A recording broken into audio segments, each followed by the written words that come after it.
सोचिए, एक सैनिक, एक मिशन और फिर एक ऐसा लम्हा जहां सब कुछ, मतलब सब कुछ खत्म हो जाता है। ये कहानी है उस इंसानी जज्बे की जो उस हद को भी पार कर जाता है जिसके बारे में सोचना तक नामुमकिन सा लगता है। तो चलिए कहानी की शुरुआत सीधे उस एक पल से करते हैं, उस खामोशी से जो किसी भी शोर से ज्यादा बहरा कर दे।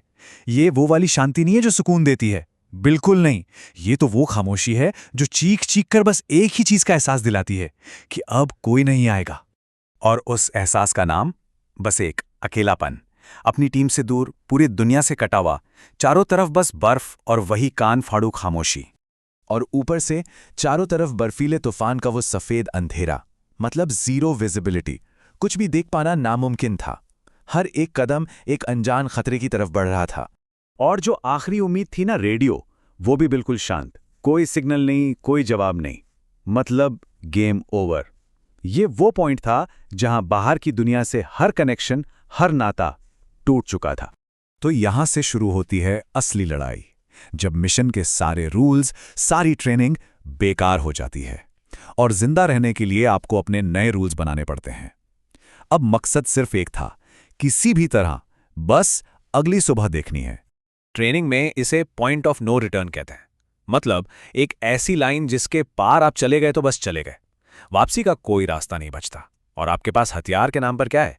बस अपनी ट्रेनिंग, अपनी हिम्मत और शायद थोड़ी सी किस्मत। लेकिन सवाल यह है कि यह हालत आई कैसे? एक बिल्कुल आम सा मिशन अचानक इतनी बड़ी बर्बादी में कैसे बदल गया? इसके लिए चलिए थोड़ा सा पीछे चलते हैं।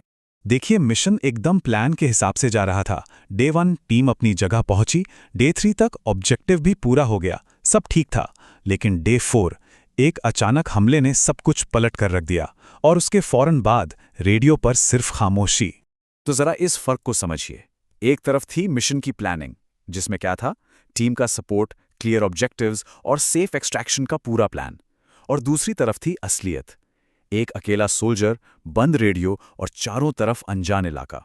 सिर्फ 90 सेकंड। बस इतने से टाइम में प्लान, टीम, पूरी दुनिया, सब कुछ जैसे हवा में घुल गया। ये बात याद दिलाती है कि हालात बदलने में वाकई देर नहीं लगती। तो चलिए वापस चलते हैं उस बर्फीले तूफान में। पुराना मिशन वो तो कब का खत्म हो चुका था। अब एक नया मिशन था, बस जिंदा रहना। और इस नए मिशन के नियम वो बिल्कुल अलग थे। 14 ये सिर्फ एक नंबर नहीं है, ये उन दिनों की गिनती है जो उस सोल्जर ने अकेले, बिना किसी उम्मीद के, उन मौत के मुंह में काटे। 14 दिन और 14 लंबी अकेली रातें। अब जिंदा रहने की कोई रूल बुक तो थी नहीं, इसलिए नियम खुद बनाने पड़े। रूल नंबर 1, घबराहट को कंट्रोल में रखो। रूल नंबर 2, एनर्जी की एक एक बूंद बचाओ। रूल नंबर 3, अंधेरा होने से पहले हर हाल में शेल्टर ढूंढो। और रूल नंबर 4, जो सबसे जरूरी था, उम्मीद को कभी भी मरने मत दो। देखिए, ये लड़ाई जिस्म की उतनी नहीं थी जितनी दिमाग की थी। अगर उनकी दिन भर की मेंटल एनर्जी को देखें तो 60% तो बस बेसिक सर्वाइवल में चली जाती थी, गर्मी और शेल्टर ढूंढने में। लेकिन सोचिए, 25% एनर्जी दिमाग की अंदरूनी लड़ाई में जाती थी, मतलब होप और डिसिप्लिन बनाए रखने की कोशिश में। और शायद यही इस कहानी का सबसे जरूरी हिस्सा है। असली दुश्मन वो बाहर का तूफान नहीं था, बल्कि दिमाग के अंदर की वो आवाज थी जो बार बार कहती थी, छोड़ दे, बस हार मान ले। उस आवाज को चुप कराना, वही असली जीत थी। 14 दिन बाद आखिरकार रेस्क्यू टीम आ ही गई। जिस्म तो बच गया, लेकिन कहानी यहां खत्म नहीं हुई। बिल्कुल नहीं, बल्कि एक बिल्कुल नई और शायद पहले से भी ज्यादा मुश्किल लड़ाई अब यहां से शुरू हुई। क्योंकि रेस्क्यू वो सिर्फ बॉडी का होता है, यादों का नहीं। उन 14 दिनों के जख्म दिमाग पर हमेशा के लिए रहने वाले थे। फिजिकल सर्वाइवल तो बस एक शुरुआत थी।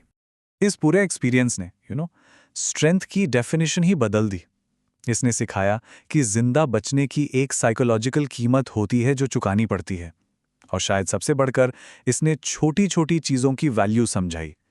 एक गरम कप चाय या किसी अपने की आवाज़, इनकी असली कीमत क्या होती है, ये ऐसी ही सिचुएशंस में पता चलता है।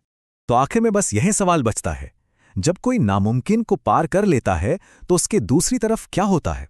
शायद ताकत का एक नया मतलब मिलता है, जिंदगी की एक गहरी समझ मिलती है, या शायद बस ये यकीन मिलता है कि इंसान का जज्बा, उसकी विल पावर हर मुश्किल से, हर तूफान से हमेशा बड़ी होती है।